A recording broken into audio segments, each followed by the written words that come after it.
Wow. That's all I can say about this freaking trailer. Oh man. I'm just going to keep gushing if we don't move on. So hello, nerds. We are focusing on E3 today. Really, honestly, that is our primary focus for this episode of news. There is some other stuff going on in the periphery, but by and large, this is a gaming-centric episode. All of that being said, before we jump into it, please don't forget to subscribe if you haven't already. Click the like button, whatever. Leave a comment. Let me know you came by to say hi. Thank you very much for all of that because it's free. It doesn't cost you anything, just like 10 seconds of your time. Either way, this is the intro.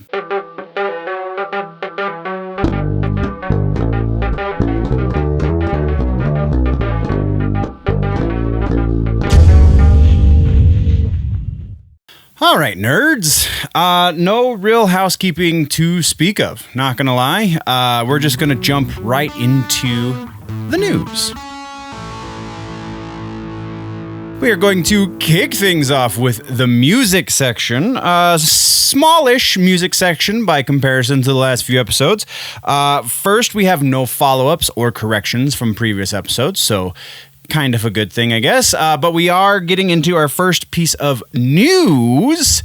I guess we kind of have a follow-up, but we'll get to that. We have Alex Lifeson in the news, actually for kind of two different things. First is the announcement of his signature Epiphone version of the Les Paul. He worked with Epiphone for quite some time to get this together and released, and now that it is, he's also releasing new music, which he hasn't done solo for a while.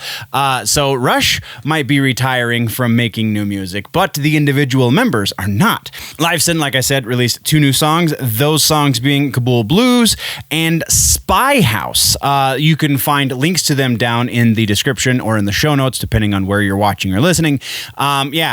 I haven't listened yet, but I plan on it because I really dig Lifeson and I really dig Rush. So if you also do, then follow those links. Otherwise, we're moving right along. This is the piece that kind of is a follow-up, but kind of is also an announcement for new things. Shawn Crahan, once again, is releasing new music, or has released new music. There's kind of a theme going on here. So there are three new songs since we last spoke. The first of which being Brainwash Love, Feed the Worms Birds. The second being Brainwash Love, Suction. And the third being Brainwash Love, Dreaming. Links to the singles are all down in the description. I don't know if this Brainwash Love thing is like some sort of package together. I didn't see that in any of the press releases, like that's some sort of continuing story through the lyrics or anything. Once again, I have yet to listen to them. These likely will be, I think I'm going to do just one big video for all of them, depending on how long they are. I don't remember how long they are off the top of my head, but yeah, that's what we have there for Shawn Crahan. Next in news, we have Code Orange, my favoriteest of the newest bands to have come out in the last, honestly, like 5-6 years. Code Orange, though, has been a thing. Don't get mad at me in the comments section. I know they've been around a little bit longer than that, but they didn't blow up until that recent. So yeah, they are working on new music. They are actively in the studio, and they are with Billy Corgan producing. Very interesting. I really am anxious to see what comes out of this because weird much? That's all we have in brand new news. We have no new videos to speak of, so we're just going to go right into tours that have been announced. We have quite a few tours. We have Yngwie Malmsteen has been Parabellum Live with John 5. What a combination. We have November 18th is the first date in Glenside, Pennsylvania, rather. There are 21 dates. You can find the link to buy tickets down in the description. Faith No More is also announced tour dates. They are going to, it's not really a whole lot because they're doing Riot Fest and Not Fest in September. So they announced 3 dates that are going to kind of fill the gap around those 2 dates that they are already doing anyway. Again, link to the ticket sales is down in the description. Our next tour that has been announced is an interesting one for the early aughts emo type, and that is Coheed and Cambria and The Used have announced they are going to be co-headlining. The supporting act's going to be Meet Me at the Altar and Carol's Daughter. The first date is August 27th. It's going to be in LA. There are 18 dates posted so far. Once again, link in the description if you wish to buy tickets to that. Then probably my favorite announcement for this tour section is Dropkick Murphys and Rancid. Not necessarily specifically Dropkick Murphys and Rancid is what has me excited about this, but the opening act is The Bronx. I kind of love The Bronx, not going to lie. They are opening for this tour. This is the Boston to Berkeley 2 tour. So this is a revisit of a tour that these two bigwigs in the punk rock scene did years ago. Yeah, it's going to be great. Just those two names alone are going to put on a heck of a show, and then you throw in the Bronx on top of it, and that's going to be amazing. But yeah, so the first date here is August 10th. It's in Waits Park, Minnesota. There's a ton of shows. Tons of shows. They are probably coming to your state twice. Honestly, they're going to a lot of places. So definitely check the link in the description for tickets to go see Dropkick Murphys, Rancid, and The Bronx. I should clarify, The Bronx are not on each date. There are a couple of dates where The Bronx were not able to make it for whatever reason, but either way, go buy tickets. Continuing on with our final piece of tour news, Kiss have announced the rescheduled dates for their farewell tour. Good Lord. It is the End of the Road tour, if you don't remember. August 18th is going to be the first date on this crazy long tour cycle. Mansfield, Massachusetts is going to be the place where it starts. Again, over 30 dates. If you really like Kiss, then by all means, but I had to because we've talked about Kiss previously. So I'm not a Kiss fan. I apologize, but that is the music news, nerds. Let's do the gaming and tech. And remember, E3 is going on right now, so gaming and tech is easily our largest section of the day. All of that being said, I have a few follow-ups to touch on that some of them come from E3, not all of them. The first one being Cyberpunk 2077. This one does not officially come from the E3 goings-on right now. Cyberpunk is returning to the PlayStation Store on June 21st. So if you missed your chance to download Cyberpunk 2077 and see all of the glitches and bugs and so on and so forth, well, you're not going to get to see those glitches and bugs now necessarily, even though Sony is saying you might want to avoid the current gen version still, because they still haven't got it fixed 100%, I guess. But either way, yes, it's finally coming back. So if you are a PlayStation player, go download it after June 21st. Our next follow-up is E3 related. Super Smash Brothers, we've talked about the DLC and all of the rumors that have been going around with the next DLC character. Well, if you missed today's E3, or today as I'm filming this, yesterday as you're watching this, or listening, whatever, E3, their Treehouse announcement, it's the Nintendo presentation. They announced that, I'm sorry, I've never been able to pronounce this name properly, but Kazuya Mishima from Tekken is going to be in Smash Brothers Ultimate. Yes, you heard that right. Kazuya is coming to Smash Brothers. He is the next guest DLC character. Wow, the gameplay looks amazing. I am super impressed of how they have integrated this character into Smash Brothers. Check the link in the description for the official trailer. Go look for the in-depth gameplay breakdown. There's going to be a bunch more as the time moves on. Between now and the 28th, they're going to be releasing a lot more stuff about this. That's awesome. We have to keep going. Our next follow-up has to do with Halo Infinite, and it is correct that the multiplayer is going to be free to play.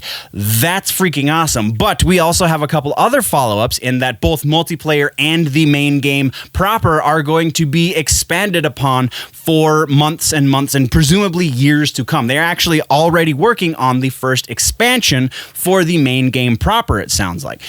So no official release date has been announced just yet, though E3 is not done, so that might happen. But right now we are still expecting it by holiday season this year. No announcement when multiplayer is going to become, if it's going to be the exact same time, or if it's going to come sooner or later. I don't know. We don't know. We will keep tabs. The free multiplayer, that's going to be so... And it's all current and next gen. So Xbox One and the Xbox Series consoles are all getting all of this. So yes, please and thank you. Next, we're talking more E3 related. Resident Evil Village is getting DLC. That's all they said. They also said that the Resident Evil Verse, the multiplayer game, is pushed back not indefinitely, but to a date that they have not specified just yet. Then we also have one last piece, and that is Psychonauts 2. We've talked about Psychonauts 2. That's why this is a follow-up. Psychonauts 2 now has an official release date. That official release date is August 25th. Yes. Check the link in the description for the gameplay trailer. Wow. Looked pretty freaking awesome. All right, so news coming out of E3. We have Fatal Frame, Maiden of Blackwater. It has been announced that it's no longer going to be a Wii U exclusive. Thank the lords above. All of you survival horror game fans will be super happy about this because Fatal Frame is a great franchise. I have not played this game specifically, but it is coming to all current and next-gen gaming consoles. So PS4, Xbox One, Switch, as well as PS5, Xbox Series, so on and so forth. I believe even PC was was in the announcement, though. Don't quote me on that one because that one I don't remember specifically. Anyway, so yes, awesome. Trailer in the description. Next, we're talking about... Actually, not a trailer. It's just a link to the announcement. Anyway, next, we're talking about probably the biggest announcement, the biggest new game announcement coming out of E3 as far as I'm concerned so far, and that is Metroid freaking Dread. Wow. That's all I can say about this freaking trailer. Oh, man. I'm just going to keep gushing if we don't move on. So Metroid Dread is the actual news around this game is that this is going to be the conclusion of the story arc that started on the original game on the NES, which is weird to think about. Like, I didn't realize they were all connected like that. I've just played through, I think, all of them, but the Game Boy Advance game, is that what that one came out on? Metroid Fusion? I don't remember. Metroid Fusion is the one that I haven't played, but I've played the rest of them, and they're all freaking amazing. So this is going to be a 2.5D side-scroller shooter, so it's everything's rendered in 3D graphics, but it's all side-scrolling stuff. It looks so awesome, and it's incorporating some new gameplay stuff that is just incredible. Go check out the trailer, linked down in the show notes. Moving right along, like I said, or I'm just going to keep gushing because that looks amazing. Starfield is the next piece we're talking about. Bethesda has unveiled, finally, some more about the game.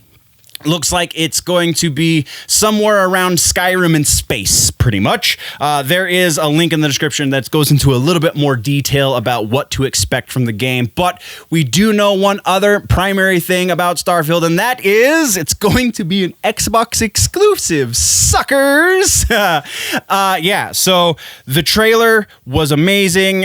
We don't know a whole bunch about this just yet, aside from basically Skyrim in space. But it still looks pretty awesome. We're moving on. Next piece is kind of, I believe we had a rumor about this a little bit ago, and that is the Final Fantasy games 1 through 6 are getting remastered, kind of. Not the same way that Final Fantasy 7 is getting remastered, because that would be quite the undertaking. But we do have word that there's going to be pixel remasters of the first 6 games. So this normally would have been a PlayStation exclusive because Square Enix does only PlayStation stuff as it is. But the weird thing about this is so far only Steam and mobile have been announced. Presumably, eventually it will find its way onto the PlayStation 5, potentially the PlayStation 4, but I wouldn't put money on 4. Definitely 5 down the road at some point, assuming it does good enough numbers. But that has yet to be announced. So very strange situation. We're moving on. Our next piece of our last piece of new news, because everything else is going to be just awesome new game trailers. So new news is Outer Worlds 2 has been announced. Again, thank you, Xbox and everybody, BioWare Studios. I love those guys. I'm pretty sure that's who that was. Obsidian. There we go. Sorry, brain fart. Obsidian has announced that Outer Worlds 2 is coming. That's all they've announced. If you watch the trailer that I have linked in the show notes, you will understand why I'm giggling at that announcement. But yeah, it's great. We're moving on. So now, new game trailers of note from the last 2 days of E3. We have Avatar Frontiers of Pandora. Interesting. We have Guardians of the Galaxy. This is a new game from Square Enix that will not be tied to the movie franchise. So the likenesses are not going to be of the actors. They are original. It's an original story and it's an original design for each of the characters. So keep that in mind. We do have a new DLC for Marvel's Avengers. It's the Wakanda Forever expansion. Looks pretty awesome. Dragon Ball Z's I'm sorry again with the foreign names. I'm terrible with them. Kakarot and A New Power Awakens. That also looks amazing. If you're a Dragon Ball Z player or fan at all, then that definitely is where you're going to be migrating. Shin Megami Tensei also just announced today as I'm filming this. Number 5. That series is just such an enigma to me, but it's huge, so we have to talk about it. Link again in the description, the show notes, whatever. And then we have WarioWare finally getting another console release on the Switch. This one is called Get It Together. I love WarioWare games. They are freaking awesome and super addicting. WarioWare, I used to work at at GameStop. So when WarioWare first came out for the GameCube, that shows how old I am. When WarioWare first came out for the GameCube, we had to take it off of our display because all of the employees just kept playing WarioWare. And so I made the comment then, and I will make that comment every time WarioWare gets brought up in conversation. WarioWare is the video game equivalent of crack. So WarioWare, super addicting, super excited. Our final noteworthy, there's a bunch more trailers that have come out over the last few days, but these are the ones that are noteworthy to me anyway. I mean, there's Forza Horizon 5 or whatever, Forza 5 Horizon, whatever. That one looked good, but I'm not a race car driver game guy, so it's not super relevant. Anyway, Legend of Zelda Breath of the Wild 2 was announced. So they kind of faked us out with the Treehouse this year, because when they made the Smash Brothers announcement, they kind of were shielding who was carrying Ganon to the cliff to throw him off. It looked like it was somebody, maybe a larger version of Link somehow, which is weird. So I was like, is this the Breath of the Wild 2 trailer? And then no, it was the Smash Brothers DLC trailer. But then we got an actual Breath of the Wild 2 trailer, and that was amazing as well. So go check it out. I'm just going to keep gushing if we don't move on. So that is all we have for video games for this episode, nerds. Okay, so comic books is slim pickings, kind of because I was focusing on E3. But we do have one thing, and it's kind of music related as well, in that it's a comic book based on Motorhead. Wow, that's pretty freaking awesome. The official title of the comic book is The Rise of the Loudest Band in the World, the graphic novel. It is going to be based on how Motorhead kind of came into popularity. It's going to be biographical, it would seem. September 7th is when it's going to be out on shelves. It's going to be a graphic novel, so a proper release, the whole thing all at once in a hardcover from Simon & Schuster. The company that's going to be in charge of all of the heavy lifting, effectively, is Fan Tunes. I'm not super familiar with their work, so we'll see. But the artist and writer are David Calcano and Mark Irwin. They are the creative team. It doesn't specify who does which, but those are the guys that are in charge of it. That is what we have for comic books, nerds. Okay, so TV streaming. Again, kind of overly focused on E3, so TV streaming and movies and the rumor mill all are super short.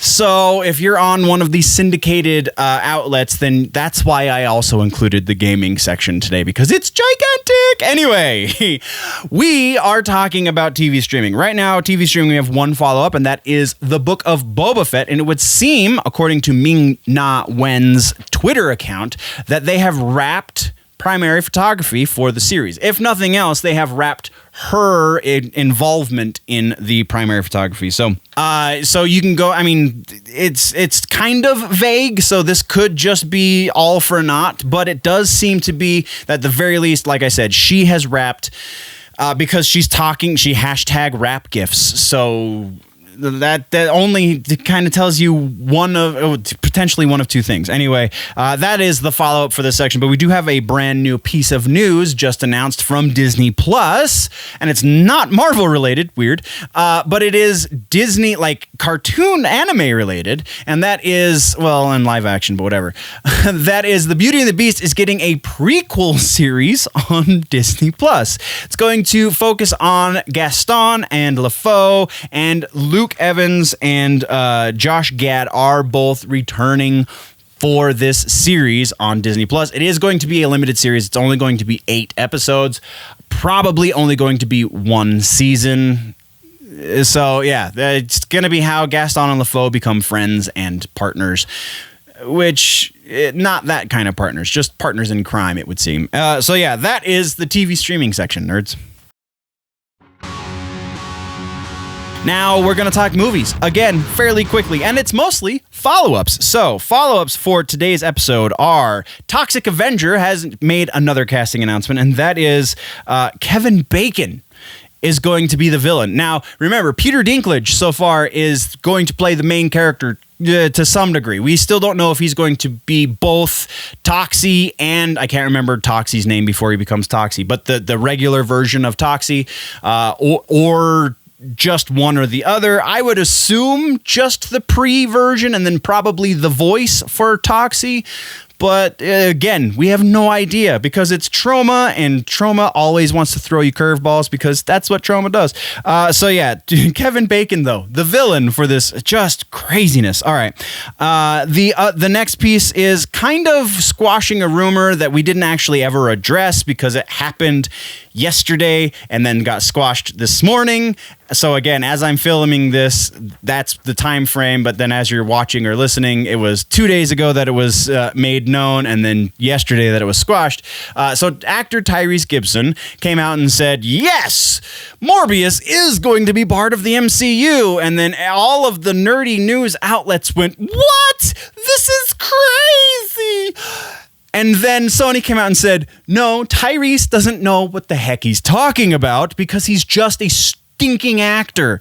So yeah, don't take an actor's word for whatever is going to go on in the lore, because especially when it has something to do with the larger picture, because they really don't know what they're talking about ever, unless they're huge nerds into the whatever the IP is, or if they've been doing, like it was Battlestar Galactica and it was like the 7th season of Battle. I don't remember how many seasons Battlestar got, but either way, if it's been going for a long time, then yeah, maybe that actor will have an idea of the greater mythology. If it's just a stinking movie, then probably don't take the actor's word for it when the larger picture is involved. Maybe if it's something specifically to do with the movie, sure. If it's where the movie lands in the mythology at large, yeah, they probably have zero clue, especially if it's their first movie in the franchise. Whatever, I'm beating a dead horse. We're moving on. Our final follow-up has to do with the Scream movie, and Scream has wrapped principal photography. So that's pretty freaking cool. The other cool thing was this was announced on Drew Barrymore's talk show, so kind of come full circle kind of stuff. So yeah, we're getting closer to seeing whatever this reboot, restart, whatever thing is for Scream, and I'm interested, so we're going to keep tabs. But we're moving on to our one piece of news, and this one is kind of a follow-up, but kind of just awesome in and of itself, so we put it in the regular news section, and that is A Quiet Place 2 is the first movie post-pandemic to break $100 million on its opening week in theaters. So box office numbers are over $100 million. Congratulations to everybody involved. I still have yet to watch it, which kind of is driving me crazy because I love that first movie so much. So yeah, that's pretty freaking awesome. But that's also all we have for the movie section. All right, Rumor Mill. Short and sweet. It is the beginning of the week, so that's kind of, I didn't dig super hard for rumors. These are just the ones that came as I was doing my regular research. So, first and foremost, we do have one confirmation coming out of E3. Like I said, E3 is going on, so things kind of are slowing down-ish on the periphery. So Mario plus Rabbids is in fact getting a sequel, so that's pretty freaking awesome. But in the actual rumors, we only have two. The first of the rumors is that Wakanda Forever, the second Black Panther movie, has cast their Namor. So rumor based on rumor, you already know how high that can go. But Tenoch Huerta Meja, who was from Narcos on Netflix, is the one rumored to have been cast to play Namor for the film. Again, no confirmation that Namor is going to be in this film. Only rumor is saying that Namor is going to be here. So we can't go above 50%. Narcos is huge. This dude's been in a couple of other biggish things, kind of in the periphery or as an extra or whatever, but he's been there. So Narcos being as big as it is and him being a part of that kind of lends itself to this. So we are going to go all the way up to that 50% because why not? But again, we don't know for sure that Namor's going to be here, so we can't say anymore. Moving right along to our final rumor and our final piece for the entire episode, and that is about the Ahsoka Tano series. Again, only minorly been announced, and that's all we know is that it might happen. Disney could still pull the plug, but they did say, hey, we're working on an Ahsoka series. So the rumor is that Barriss Offee, who was also from the Clone Wars series, is supposedly going to be making an appearance in this series. So what with Favreau and Filoni being the guys in charge of the series, it would seem, and Filoni being the guy who knows kind of what the fans want, mostly. I mean, he has, thrown some curveballs in there from time to time, but by and large, everybody loves Filoni. Filoni's our sweetheart. Favreau is kind of brilliant, and I mean kind of, I say kind of, but I mean absolutely brilliant. I love Jon Favreau in so many ways, and that sounded a lot weirder than it should have. Anyway, so yeah, this rumor, I want this to be, but the source is super, super weak. And they say it's coming from other sources, from their inside sources, as it were, but really, they're just putting pieces together that there's no real reason to think that those pieces fit necessarily. So I can't go above 50% just because of who the source is. So all of that being said, that is your rumor mill for this episode. It's also the end of the episode, so what did I miss? What should we talk about in the next one? Let me know in the comments down below. If, though, you want to go deeper in the conversation, jump over to the website, generallynerdy.net, patreon.com/generallynerdy. If you want to support more directly, or just go buy a shirt or something on the store on the website. Whatever. I appreciate it either way. Don't forget to subscribe, leave a comment. Let me know if you like the things that I'm doing here, because apparently comments are the new way that the algorithm sees that people are really engaging. So, yeah, definitely drop a comment. Let me know you stopped by, and I will see you in the next one. Before I go, though, always remember that if it's generally nerdy, it's probably here.